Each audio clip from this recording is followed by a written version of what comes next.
According to the World Health Organization, over 800,000 people take their own lives, with many more attempting suicide every year. The issue of suicidality is so pervasive that it's the second leading cause of deaths, 15 to 29 globally, with suicide being responsible for more annual deaths than malaria and twice as common as homicide. However, when delving deeper, a stark difference can be observed: the gendered nature of suicide. Globally, the gender ratio is 1.8 to 1 male to female, with Europe and North America averaging in excess of 3.5 to 1, and Eastern Europe rising to 6 to 1, with nations like Estonia as high as 10 to 1. According to the Center for Disease and Control and Prevention in the USA, suicide is the leading cause of death for men between 10 and 50 years old. When broken down by ethnicity and socioeconomic status, wealthier individuals from the majority group, which we'll consider European and Euro-American white, have an even higher rate of completing suicide when compared to minority groups and those of lower socioeconomic status. Additionally, relative to men, women show higher rates of depression, self-harm, suicide ideation, and attempted suicide, the last of which being the #1 predictor we have of successfully completing suicide in the future. Coupling both higher economic status and membership with the majority group has led to the use of the term gender paradox in suicide to describe this phenomenon. The presentation will seek to explore the evidence base to attempt to explain its leading causes and why Eastern Europe's gender imbalance is so high. Increased aggression in males relative to females is no secret and has long been studied academically, especially in criminology. A real-world setting meta-analysis was conducted by Archer et al., revealing the difference in aggression was reported to be between 0.4 and 0.6 standard deviations above women when accounting for different factors and using different methods of study. A difference of half a standard deviation at the mean may not seem like a lot, and in truth, it isn't, as there'll be significant overlap between men and women at this point. However, due to the nature of normal distributions, an effect size so large will result in massively different distribution ratios on the tails, with almost all the most aggressive individuals being male, and almost all the least aggressive individuals being female. This difference is considered to be the primary reason why violent crime gender ratio is roughly 10 to 1 male to female, along with increased risk-taking behavior and decreased self-control, which is also theorized to be influential on suicide completion as well. This increased capacity for aggression and violence is often attributed as the largest individual factor in the gender difference for suicide. Men are far more likely to choose lethal options when attempting suicide, such as firearms or hanging, whereas females are more likely to use less immediate and less lethal options, such as poison via pesticides or drug overdose. If someone were to attempt suicide via drug overdose, there's generally a significant window for the person to vomit up the drugs, either voluntarily or involuntarily, or, if the attempt is discovered and the individual is made aware to medics, intervention such as having the stomach pump is possible. With hanging, however, the time frame for action falls from hours to mere seconds, and the use of a firearm removes almost any time frame altogether. Using data from the CDC, we can see that completing suicide via cutting or poison has a success rate of 5 and 7.5% respectively, but the success rate for firearms is an unsurprisingly high 96.5%. This factor alone likely explains why the vast majority of difference between the far higher suicide attempts in females relative to males is sadly because men will only ever need one attempt.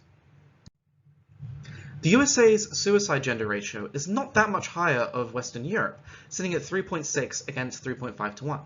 However, it is much higher than the USA's closest neighbor Canada, which sits at a comparatively low 3.1. I posit that this is largely due to the influence of firearms. This is because the USA has an astonishingly high rate of gun ownership, with over 30% of adults owning one and a majority of male adults owning one, with a gun ownership capacitor of 120, making access a non-issue. Consequently, of America's 38,355 total deaths involving guns in 2019, 23,941 of those were suicides, around 2/3, with the last third being homicides. Of this, 21 of the 24,000 suicides by gun are male, resulting in a gender ratio of 6.5 to 1, far in excess of America's 3.6 general gender ratio.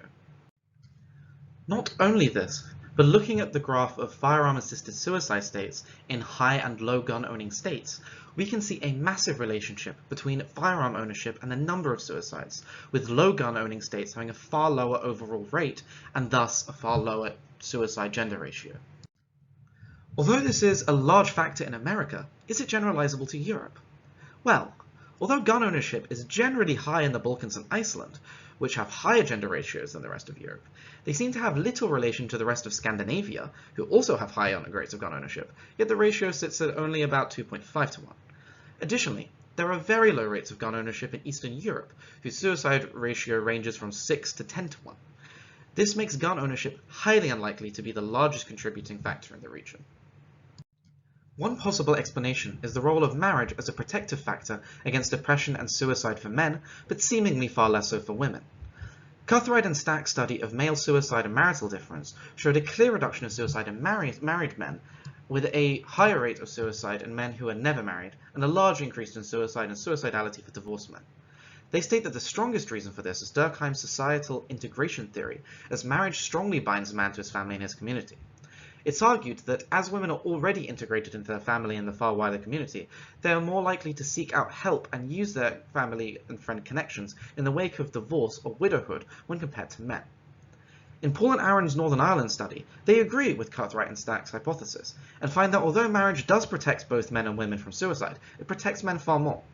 They state that the effects of divorce on men aged 20 to 34 leads to an increased risk ratio of 5.59, with never marrying increasing that ratio to 1.47 when young and 2.33 when older.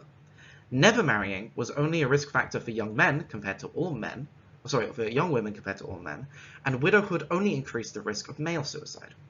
It stands to reason that trends in the last 70 years of reduced rates of marriage and significantly higher rates of divorce are disproportionately affecting men due to marriage's heightened role as a protective factor and divorce as a risk factor for suicidality. It's possible that this point may also be linked into child custody laws, where men are far less likely to receive equal or majority share of time with their children, and thus experience greater withdrawal from them and greater disruption to their societal integration.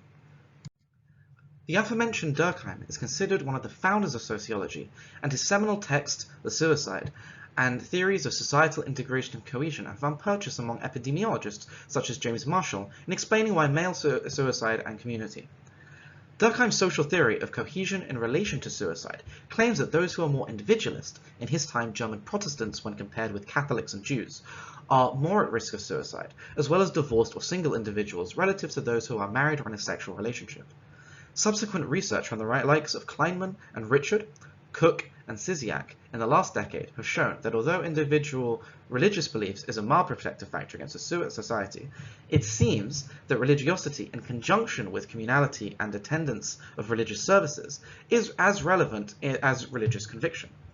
This belief is important as all major religions preach against suicide, with most regarding it as a religious crime, and thus is a protective effect with warding off some existential dread as well.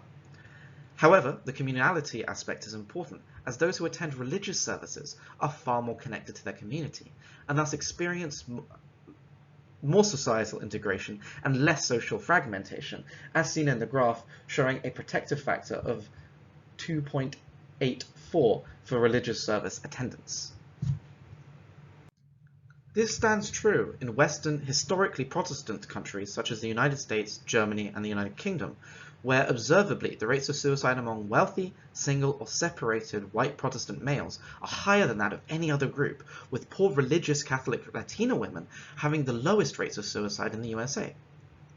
This may also partially explain the massive rates of male suicide in Eastern Europe, as the former Soviet Union explicitly aimed to dismantle Orthodox and Catholic Christianity by killing priests, destroying churches, and prohibiting public worship.